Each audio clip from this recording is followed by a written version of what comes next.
Oh, glória! Olha, eu quero dizer uma coisa. Você veio aqui hoje. Você não veio porque você simplesmente congrega nessa igreja. Você não veio porque hoje é domingo e é dia de culto. Você não veio porque alguém te convidou, porque é culto do amigo. Você veio porque o Espírito Santo te trouxe aqui nesse lugar. Você crê nisso? Abra sua Bíblia aí em Lucas capítulo 7, a partir do verso 11. Lucas capítulo 7, a partir do verso de número 11. Eu quero louvar a Deus pela família pastoral aqui dessa igreja. Uma família que eu amo muito, né? Como o pastor disse, Sofia já subiu lá para a salinha. É porque essa igreja também é a nossa igreja, irmão. Eu não venho aqui só por causa do café. Não venho aqui só porque sempre tem uma janta. Hoje tem janta? Pastor vai confirmar. Eu creio, ó, eu sinto um negócio ou nessa sala aqui ou ali em cima. Tem um... Aleluia. Lucas capítulo 7, verso 11, diz assim, ó: e aconteceu pouco depois, em outras versões, e aconteceu no dia seguinte, e ele a cidade chamada Naim, e com ele iam muitos dos seus discípulos e uma grande multidão. E quando chegou perto da porta da cidade, eis que levava um defunto, filho único de sua mãe, que era viúva, e com ela ia também uma grande multidão da cidade. E vendo-a, o Senhor se moveu de íntima compaixão por ela e lhe disse: não chores. E chegou-se, tocou ao esquife, o caixão, e os que levavam o caixão pararam, e disse: jovem, eu te digo, levanta-te. E o defunto se assentou e começou a falar, e entregou-o à sua mãe.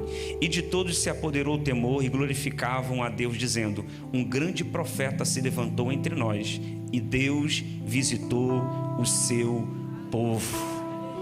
Olha aqui para mim, diga, você pode dizer para alguém, mesmo mantendo a distância, olhe para alguém e diz assim, ó: não chores. Pergunta, por quê? Pergunta, por quê? Aí você responde: porque o dia de sorrir chegou. Não chores, o dia de sorrir chegou. Eu sei que você está com máscara, não dá para ver a sua boca, não dá para ver a metade do seu semblante, mas você pode começar a sorrir aí. Deus tem um sorriso para você. A tristeza vai cair por terra, porque essa noite é noite de sorrir. Eu creio nisso. Deus pode converter a sua tristeza em alegria aqui essa noite. Olha aqui para mim. Olha só, essa narrativa aqui, ela fala muito profundamente ao meu coração, porque não é simplesmente um milagre, é o milagre. Jesus ressuscitou um jovem.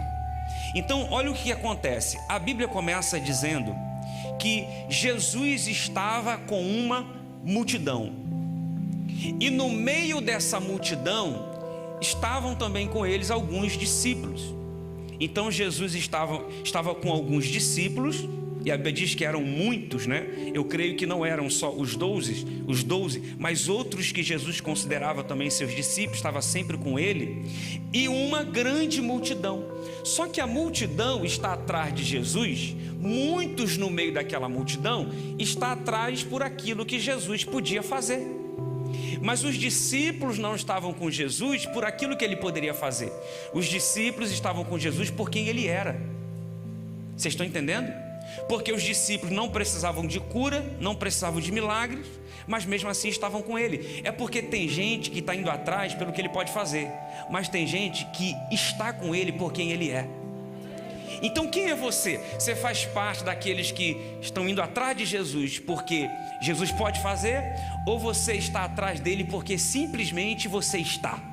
Porque a multidão iam até Jesus, não recebia o milagre e voltava para casa. Depois eles, não sei se no outro dia, uma semana depois, iam atrás de Jesus também para poder receber um milagre. Não recebiam o milagre e voltava para casa. E aqueles que recebiam o milagre muitas vezes iam embora, nunca mais voltavam. E os discípulos não iam atrás de Jesus e depois voltavam. Por que não? Porque os discípulos estavam com Jesus. Então eles não estavam porque precisavam de alguma coisa, eles estavam por quem Jesus era. Então tem aquele que tem que vir e tem que ir embora, porque está interessado no que ele pode fazer. Mas discípulo não vem e não vai, porque o discípulo está. Vocês estão entendendo isso?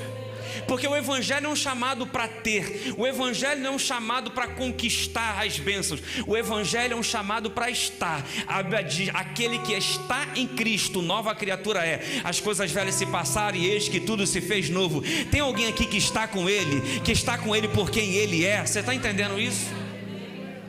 Então olha só, eu lembro quando logo no princípio a Bíblia diz que Deus desce no jardim e vai ter com Adão. E Adão se esconde de Deus. Aí Deus fala: Adão, onde você está?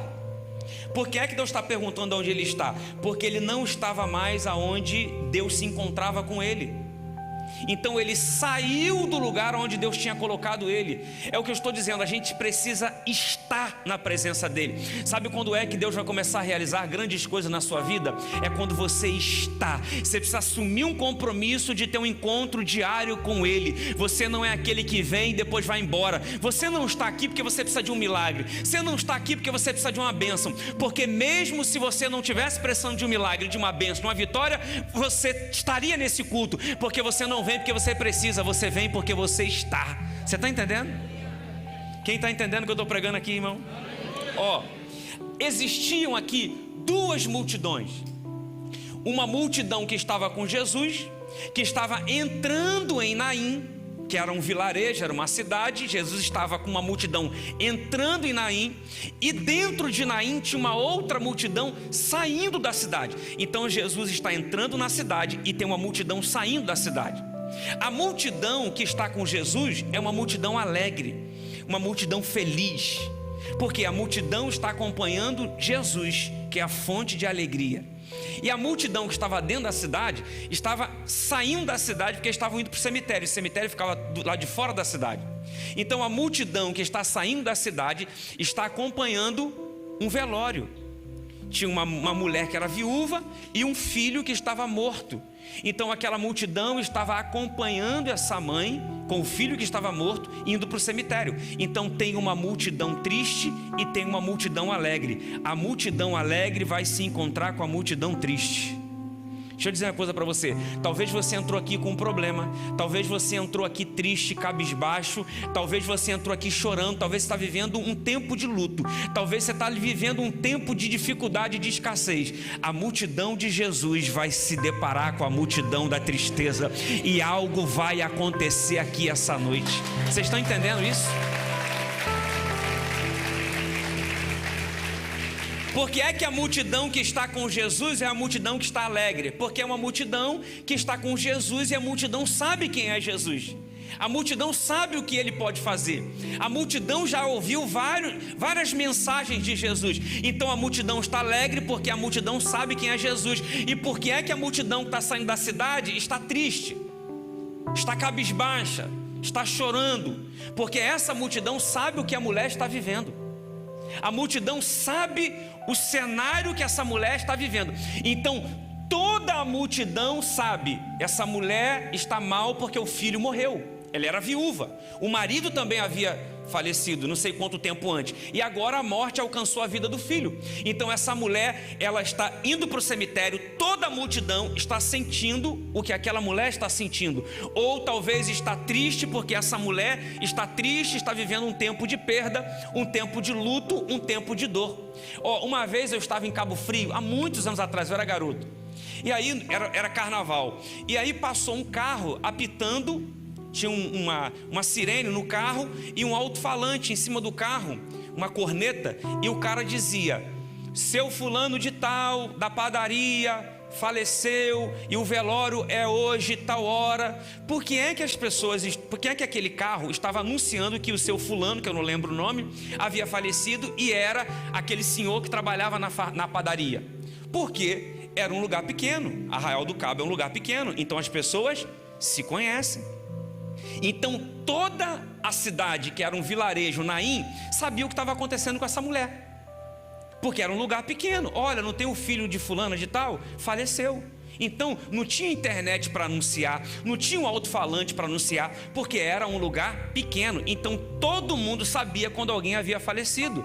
Então a maioria dos moradores iam para o velório, porque conheciam a pessoa que perdeu, a pessoa que faleceu. Então todo mundo estava envolvido naquele acontecimento. Sabe que o Senhor falou comigo nessa mensagem? Sabe que o Espírito Santo falou comigo? Que tem muita gente aqui que está vivendo algo e essa situação só está agravando, só está piorando. Você fala, meu Deus, como quando eu achava que não tinha mais nada para acontecer, agora piorou. Quando eu acho que não podia mais piorar, agora piorou. Quando eu falei, não, agora está no limite, agora não dá mais para piorar, e piorou. Então as pessoas estão sabendo o que está acontecendo com você, porque quando Deus realizar o milagre, Ele vai alcançar todo mundo. Você está entendendo isso? Aquilo que Deus vai fazer na sua vida não vai alcançar só a sua família, só os que estão na sua casa, vai alcançar os vizinhos, vai alcançar os parentes distantes, porque todos estão sabendo o que você está vivendo, porque Jesus quer também que todos saibam do milagre que Ele vai realizar na sua vida e através da sua vida. Vocês estão entendendo isso, irmão? Aí a Bíblia diz que a mulher, ela está saindo da cidade, e aí Jesus vem com a multidão e ele olha para aquela mulher, e a Bíblia diz que Jesus sente íntima compaixão por ela. O que é compaixão? É sentir a dor do outro. Então quando Jesus viu aquela mulher, a Bíblia diz que ele viu, porque olha só, uma coisa é você olhar, outra coisa é você ver. Todo mundo olhou para aquela mulher, só que Jesus viu. Tem uma diferença entre olhar e ver, porque quem olhou viu a tristeza, as lágrimas, mas Jesus viu o coração. Jesus viu o filme que aquela mulher estava vivendo. Jesus simplesmente não olhou para a mulher e viu a sua situação ou enxergou apenas o cenário. Jesus foi lá no íntimo daquela mulher para sentir o que ela estava sentindo, para sentir a dor daquela mulher, para sentir a angústia daquela mulher, para sentir a tristeza daquela mulher. Talvez muita gente olha para você e não te entende. Jesus te entende porque Ele vai lá no íntimo. Jesus vê quando você se esconde para chorar, porque muitas vezes você chora, seu marido não vê, muitas vezes você chora, o teu filho não vê, mas muitas vezes você está angustiado, nem a sua melhor amiga sabe, mas o Espírito Santo sabe, Jesus sabe, porque Ele enxerga, Ele vê, Ele sonda aquilo que você pensa quando você deita para dormir. Jesus está dizendo, Ele não olha só para o que está do lado de fora, Ele enxerga o coração. Ele está dizendo, eu te entendo, eu te compreendo, eu sinto a sua dor, e hoje Ele está aqui para jogar por terra toda angústia, toda dor, toda depressão, toda ansiedade, toda rejeição, todo síndrome do pânico, porque a palavra dele penetra na divisão da alma e do espírito. Jesus vai lá no teu íntimo e Ele te compreende, Ele vai jogar por terra essa dor, essa tristeza. Eu creio nisso.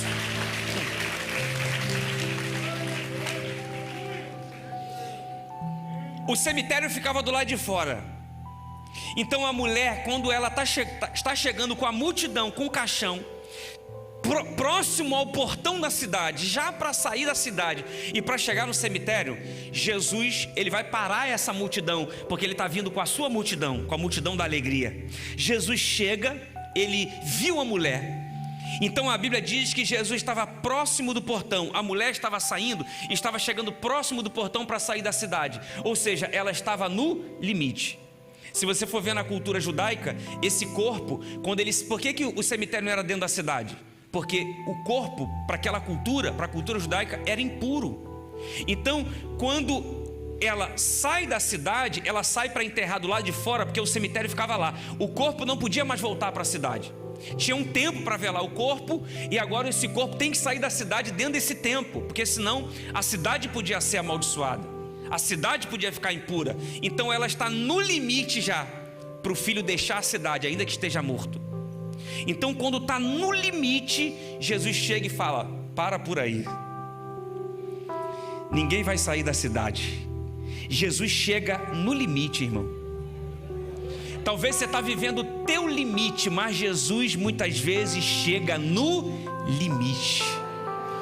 Sabe o que o Senhor está dizendo para muita gente aqui? Talvez você está pensando assim, Deus se esqueceu, Deus me abandonou. Eu já disse isso aqui, irmão, quando eu tinha 18 anos eu estava no quartel, Deus me deu uma frase, o Espírito Santo falou comigo, Deus não retarda a sua bênção, o retardado é que não quer esperar. O Senhor, Ele vai chegar na hora certa.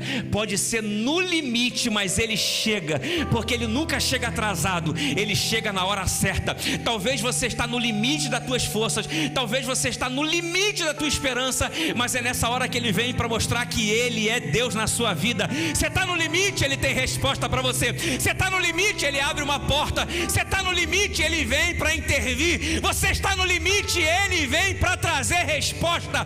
Tem resposta, tem milagre, tem renovo, tem graça, tem glória, tem porta aberta, tem janela do céu aberta para você no limite.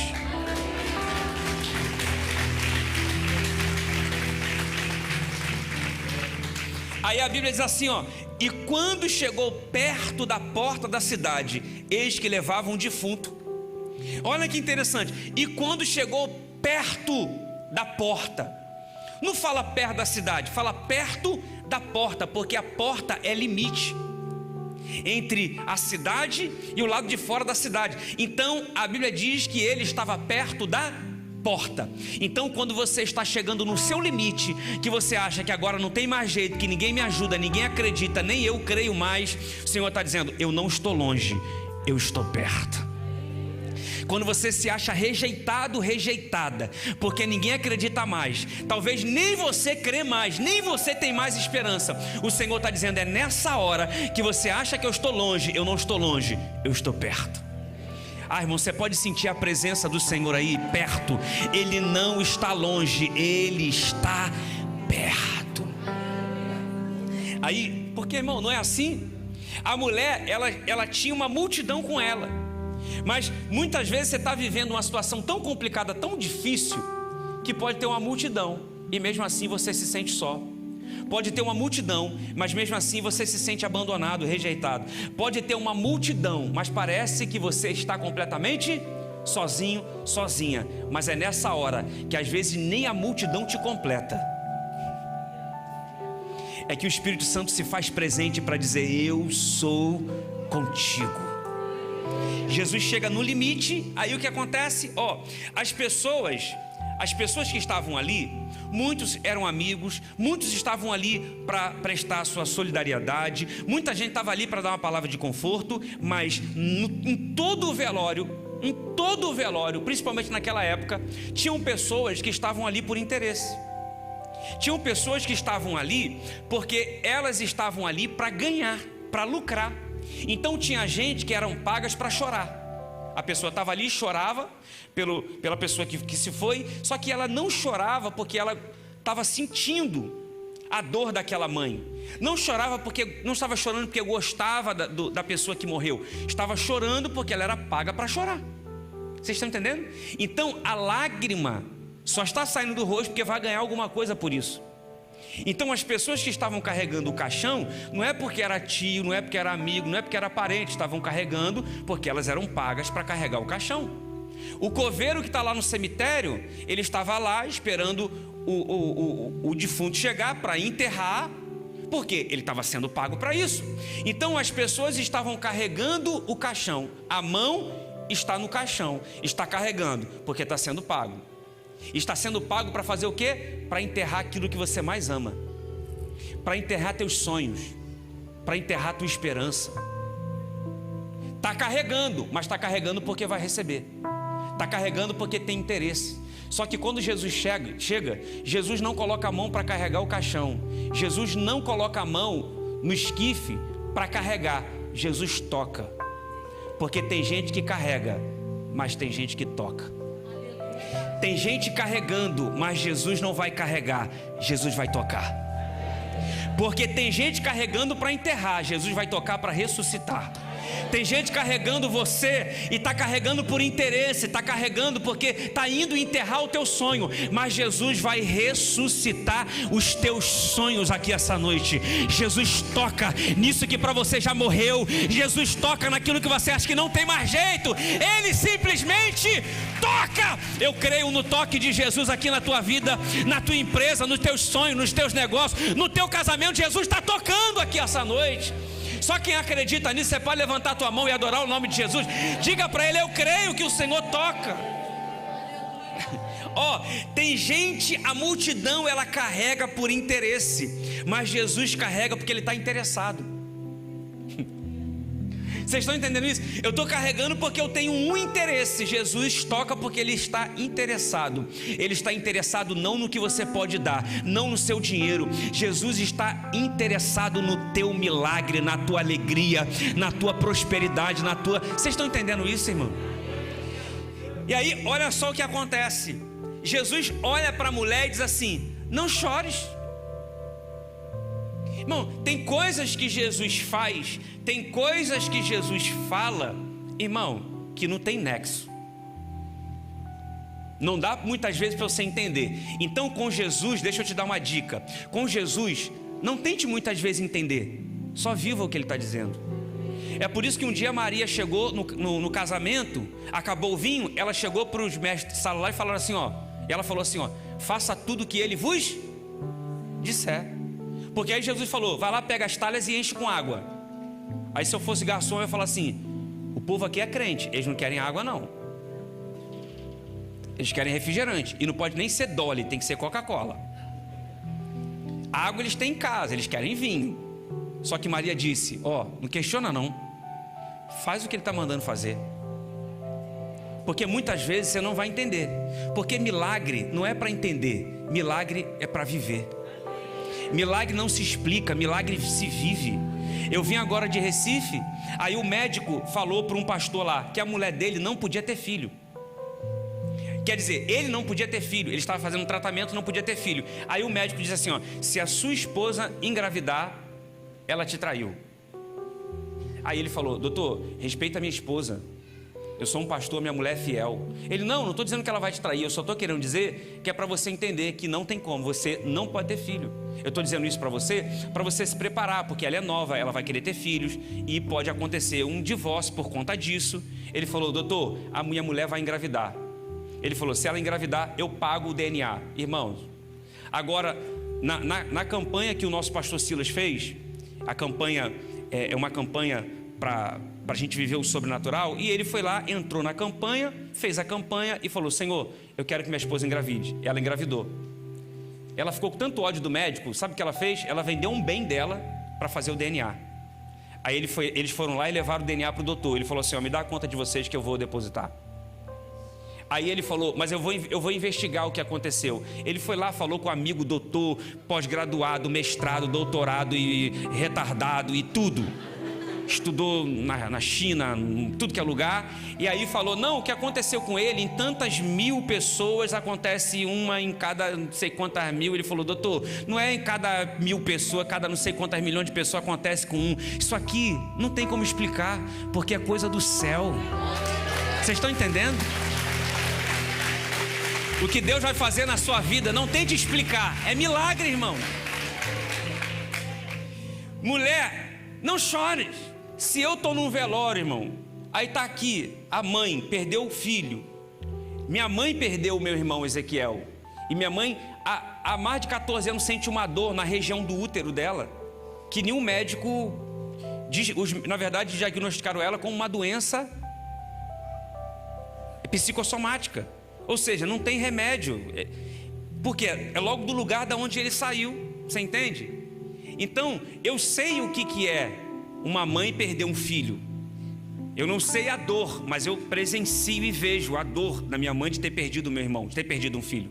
Aí alguém chega no velório e fala assim, não chora não. Não, a gente diz o quê? Chora mesmo, chora, é bom desabafar, é bom chorar mesmo, põe para fora, não é isso? Jesus chega lá no velório e diz para a mulher, mulher, não chores. Por que é que Jesus está dizendo, não chores? Porque ele está dizendo, eu sei o que eu estou falando, o dia de sorrir chegou. Talvez alguém vai lá, nossa, que indelicadeza desse homem que se acha um profeta, dizendo para a mulher não chorar. É porque a gente vê o que está diante dos nossos olhos, a gente enxerga o cenário, o Senhor enxerga lá na frente, Ele é o princípio, Ele é o fim, Ele já está lá no seu amanhã. Isaías 46:10 diz que Ele revela o fim no princípio. É por isso que Ele diz, não se preocupe com o dia de amanhã, porque eu já estou no dia de amanhã preparando tudo. Eu sei o que vai acontecer amanhã, porque eu já estou lá. Então descansa o seu coração.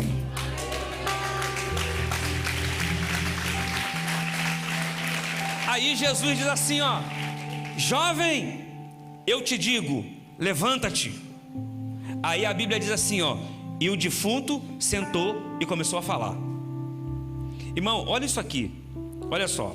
Jesus falou, jovem, eu te digo, levanta-te. Aí a Bíblia diz, e o defunto sentou e começou a falar. Irmão, defunto senta, defunto fala. Jesus era para dizer, defunto, a ti te digo, levanta-te. Jesus chamou o defunto de defunto.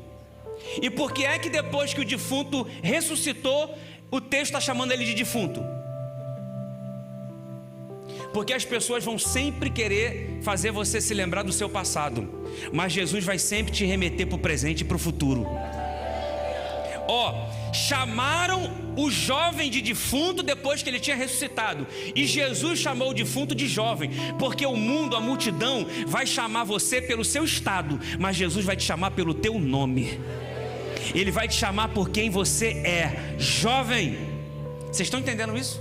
Então não importa como você está aqui, não importa o que você está fazendo, Jesus não olha como o mundo te vê. Talvez você está aqui e está dizendo, eu não sou crente. Talvez você é crente e está dizendo, eu estou em pecado, eu estou todo errado. O mundo aponta para você e diz o que você está vivendo. Jesus olha para você e já diz o que você vai viver.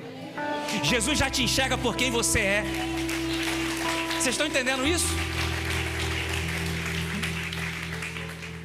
Aí, olha só, eu fico imaginando assim, o menino senta, começa a falar, a multidão começa a ficar totalmente impactada, porque eu imagino aqui o que está acontecendo quando esse menino sentou e começou a falar, né? Porque eu fico imaginando, olha só, o menino está no caixão.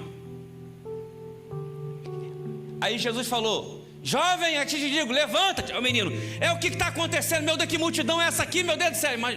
Irmão, saiu correndo um bocado de gente. Se eu estou orando para o defunto, ele ressuscita, eu corro. Eu falo, em nome de Jesus, receba a vida e agora tem. Aí levanta e fala, eita, levantou mesmo. Imagina um monte de gente que estava ali por interesse. Vocês estão entendendo? Quando o menino senta, começa a falar, irmão, olha só, olha o que acontece. Eu creio que a empresa que estava cuidando daquele velório falou, vá lá e avisa lá para o coveiro, para não esperar mais a gente não, porque o enterro foi cancelado. Irmão, aquilo que tinha tudo para dar errado na sua vida, hoje Jesus está cancelando aqui. Tem muita gente querendo ver o seu enterro, tem muita gente querendo que você enterre os teus sonhos, a tua esperança, mas Jesus, na autoridade do nome de Jesus, eu libero uma palavra desse altar, o enterro está cancelado em nome de Jesus. Está cancelado, irmão. Agora, olha o que acontece. O enterro está cancelado, vai ter prejuízo para algumas pessoas, porque aquilo que Jesus faz na sua vida vai trazer benefício para você e vai trazer prejuízo para muita gente. Você entrega a tua vida para Jesus, aí os amigos de copo vão dizer, meu Deus, virou crente, virou Bíblia. E agora? Ele pagava para a gente. Ele era o que pagava. Vai ter prejuízo. Vai ter prejuízo, irmão. Muita gente não vai não vai ficar feliz com a tua vitória, com aquilo que o Senhor está fazendo na sua vida. Sabe por que não? Porque vai ter prejuízo para muita gente. Tem alguém entendendo isso aqui? Aonde Jesus entra, ele traz benefício para alguns e traz prejuízo para outros. Jesus entrou em Gadara, aí libertou o endemoniado de Gadara. Aí os demônios falaram, deixa a gente ir para os porcos. Aí o Senhor expulsou, foi para os porcos, 2.000 porcos caíram na ribanceira. Ou seja, o endemoniado de Gadara foi liberto. Mas o dono dos porcos expulsaram Jesus de lá. Muita gente não vai ficar feliz com aquilo que Deus vai fazer na sua vida, mas uma coisa é certa, Ele vai fazer. Tem alguém para receber essa palavra aqui? Por que é que o enterro está cancelado? Porque Jesus está dizendo, porque eu estou. Porque agora eu entrei no velório. Sabe por que o enterro vai ser cancelado? Porque Jesus estava presente. Sabe por que a sua vida vai mudar aqui essa noite? Porque Jesus está presente. A presença de Jesus faz toda a diferença. Porque quando Jesus fala com aquela mulher, ele já fala com ela para aquilo que vai acontecer. Porque quando Jesus está presente, você pode ter certeza, o seu futuro está garantido. Ele está presente para cuidar do seu futuro. O que ele faz no presente vai tocar o seu futuro. A partir de hoje, o Senhor está liberando uma palavra. Ele está presente, então fique tranquilo, o amanhã está garantido, o mês que vem está garantido, o ano que vem está garantido. Fique tranquilo, Ele está presente para mudar o seu futuro. Jesus fala assim: mulher, não chores. Por que ele fala mulher, não chores? Porque ele está dizendo, hoje é o dia de sorrir, hoje é dia de alegria. Você está achando que hoje é dia de tristeza? Que a vida do seu filho acabou, vai enterrar seus sonhos e acabou? Não, hoje é dia de sorrir. Lembra, a gente falou aqui sobre o casamento em Caná da Galileia? A Bíblia diz assim, e foi convidado para o casamento Maria, Jesus e os seus discípulos. Quando acabou o vinho você sabe, naquela época o vinho representava alegria. Então acabou o vinho, acabou a alegria. Só que aí a Bíblia diz que Jesus foi convidado para o casamento. Se ele foi convidado para o casamento, e se ele aceitou o convite, se ele foi, ele estava presente. Sabe por que a alegria acabou? Porque o vinho acabou, mas Jesus vai transformar água em vinho e vai trazer alegria de volta? Porque ele estava presente. Sabe por que essa tristeza vai se converter em alegria? Porque Jesus está presente. Aí o texto termina dizendo assim, e de todos se apoderou o temor, e glorificavam a Deus dizendo, um grande profeta se levantou entre nós, e Deus visitou o seu povo. Irmão, deixa eu dizer uma coisa aqui, isso aqui está errado. Não estou dizendo que a Bíblia está errada, eu estou dizendo o seguinte: Jesus visitou o seu povo. A Bíblia está dizendo, visitou no sentido físico. Jesus foi lá e visitou, e depois ele foi embora de Naim. Ele não ficou com aquele povo até morrer, não. Ele ficou lá, realizou o milagre que tinha que realizar, e depois ele foi embora. Então ele visitou. Só que a gente agora está depois do Calvário. Depois do Calvário, ele não visita mais, ele mora, ele vive, ele habita. Ele não visita mais o teu povo, ele mora. Fique de pé, por favor. Nessa noite você tem uma escolha, você tem uma decisão a ser tomada aqui. Sabe que decisão é essa? Você tem o poder hoje de decidir se você quer que Jesus simplesmente te visite e vá embora, ou se você quer que Ele more, viva e habita dentro de você. Se tem uma coisa que Jesus não gosta é de visitar. Ele vem, entra e mora, vive e habita. Hoje a palavra do Senhor foi ministrada, e eu sei que tem muita gente aqui que precisa ter um encontro real com Jesus, precisa abrir a porta do seu coração para deixar Jesus entrar, para deixar Jesus morar, viver e habitar eternamente no seu coração.